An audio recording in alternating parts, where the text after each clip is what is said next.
Oke, ini kita mau tidak mau sampai jam 3 ya. Bismillah ya. Oktober ya. Oke, tinggal 10 menit lagi Pak Kiflan, terima kasih. Tapi sebelum Anda melakukan eksplorasi masing-masing atau berkelompok, ini saya urun pengetahuan dasar dulu supaya Anda tidak ngindon gaweni karena dasar pengetahuannya salah. Yang pertama gini, ini jelas belum selesai Pak Kiflan. Berarti bulan depan itu nek anjene wis nggawe ngene-ngene iki mbok wis aku usul bulan ngarep itu judulnya Tijitibeh. Ini ada dua. Kita harus siap kalau mati siji mati kabeh. Tapi cita-cita kita adalah mukti siji mukti kabeh. Gitu ya, monggo. Kedua, informasi Pak Kiflan nanti akan banyak yang menanggapi begini. Mana mungkin lah PKI mau hidup lagi di Indonesia. Sekarang ideologi komunisme sudah hancur di dunia. Kan gitu. Saya ingin katakan sama Anda, satu, PKI itu tidak sama dan sebangun dengan komunisme atau sosialisme. PKI itu punya rahasia-rahasia dan punya plus-plus yang lain khusus untuk Indonesia. Jadi tidak sama persis dengan Marxisme, tidak sama persis dengan sosialisme, komunisme. Itu tolong Anda pelajari. Nomor dua, yang dilakukan Cina itu bukan seperti yang dilakukan oleh Jerman Timur, oleh Cekoslowakia, enggak. Jadi semua di dunia ini gumunan. Yang satu gumun sama ideologi kanan, yaitu kapitalisme dan demokrasi. Yang satu gumun sama Marxisme, sosialisme, komunisme. Akhirnya negara A memilih yang kanan, negara B memilih yang kiri. Cina tidak milih kanan, tidak milih kiri, dia tunggangi kedua-duanya. Jadi politiknya komunis, sentralistik, tapi ekonominya kapitalis. Itu kungfu, itu tai chi, dan silat harus menemukan dirinya kembali, dan Anda tidak kalah sama kungfu. Mulanya saiki silat-silat harus gelut dewe lah, mencari hikmah dan ilmu dari disiplinnya masing-masing untuk nasionalisme yang sama. Berlakulah di sini utlubul ilma walau bisin. Kamu harus belajar ilmu strategi sampai apapun seperti yang diomongkan Sabrang, sampai pun ke Cina. Jelas sekarang bahwa yang berkuasa sekarang adalah Cina di dunia, dan kamu harus belajar dari mereka supaya kamu tidak menjadi budak mereka. Gitu ya. Kan orang berpikirnya, kok Sino nang Cina? Iya mergo dia yang paling siap untuk bikin kamu jadi budak.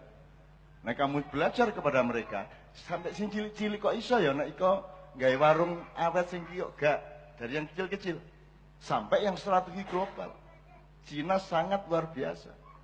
Dan Anda harus belajar dari itu. Seharusnya pemerintah kita mempelajari itu sehingga bikin policy dan kebangunan negara ini nunggangi atau mengatasi strateginya Cina.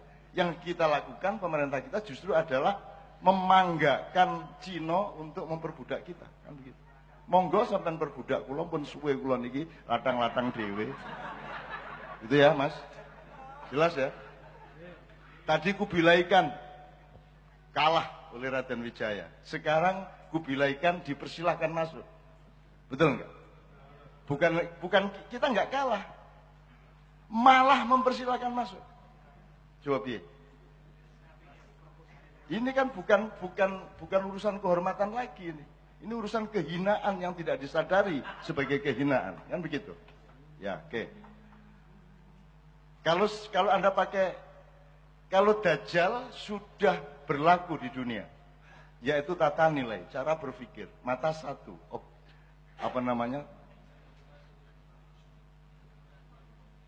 itu sudah sejak Renaissance Anda sudah pakai Dajjal.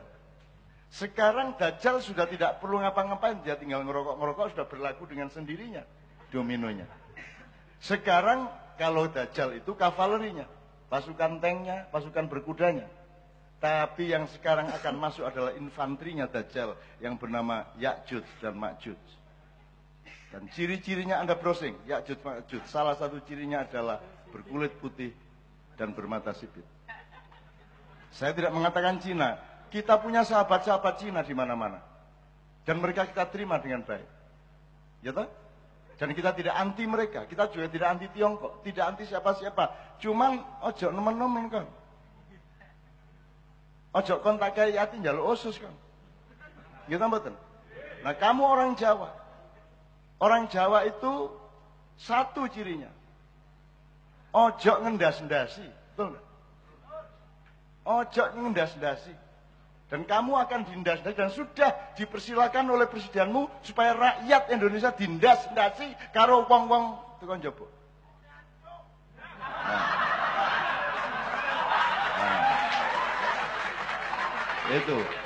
Itulah bisuan yang pahalanya sangat tinggi.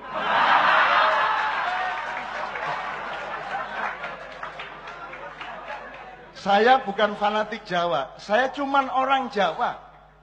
Aku gak kate lapo-lapo karo liyane, saya gak akan anti siapapun. Tapi kamu juga jangan melarang saya jadi orang Jawa. Itu kalau di abad 18, kalau tuan-tuan tanah, orang-orang kaya di Eropa membeli budak, mereka filter yang orang Jawa dibebaskan. Kenapa? Iki wong Jawa iki ketok menganut, tapi dilungkas kan, ditunjuk kan. Mereka tidak berani memperbudak orang Jawa. Tidak berani memperbudak orang Nusantara.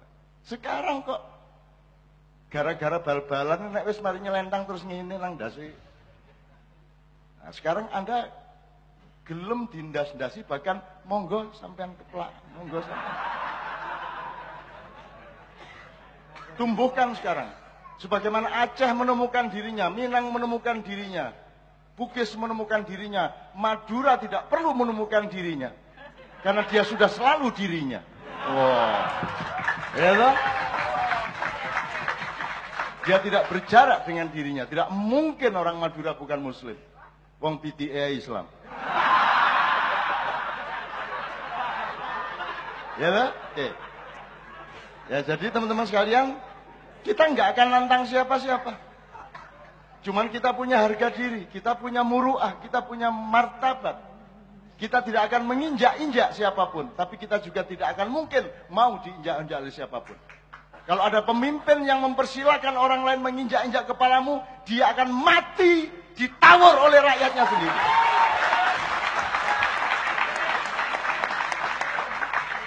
Mari keplok turu. Oke, satu lagi Pak Kiflan. Mereka ini pinter. Kalau upamanya nanti terjadi seperti yang diomongkan Pak Kiflan setelah 15 Agustus yang akan datang, itu bukan mereka akan bilang akan mendirikan partai komunis atau bikin, tidak begitu bahasanya.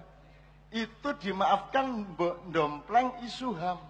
HAM ini juga penipuan. Ya.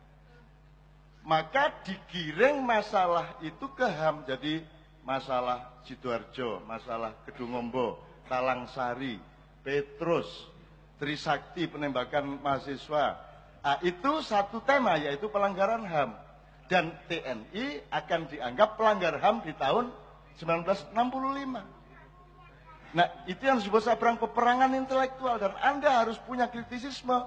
Begitu ada penindasan intelektual terjadi di Indonesia. Ini ya, wes. Jadi ini sekarang pangerannya Sabrang, dan dia sudah mengatakan, ayo ngelumpuk, jangan hanya siap perang fisik, tapi juga harus siap perang fisik, kan gitu kan?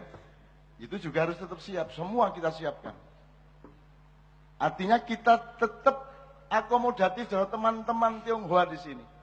Awakmu UMR munggah, apa sebabnya? Mari ngono perusahaan sing gak kuat mesti bangkrut. Sehingga nanti yang bisa bikin perusahaan di sini adalah yang modalnya kuat, yang datangnya dari cufo tadi. Jakarta sudah seperti itu Pak Kiflan. Jakarta sudah seperti itu. Pengusaha-pengusaha menengah bawah akan mati, dan yang bisa bikin usaha-usaha beli tanah, bikin gedung, punya omset, hanya perusahaan-perusahaan cufo yang modalnya tinggi. Jakarta sudah menjadi bukan Jakarta. Itu teman sekalian. Nah ini dipelajari, sabar. Dipelajari ya. Kapan saja pelajari ini. Pas karo bojomu wong loro ndek kamar mempelajari ini ya. Ngono ya. Dik kon aja sampai dadi Indonesia ya. Aja sampai ngene ya. Terus aku Cinone aja ngono ya.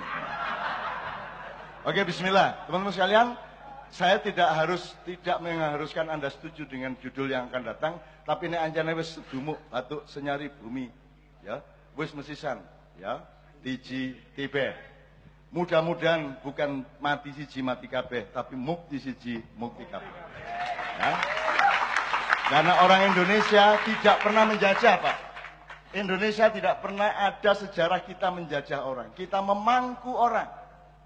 Semua kita pangku, maka raja-raja Jawa namanya mengku.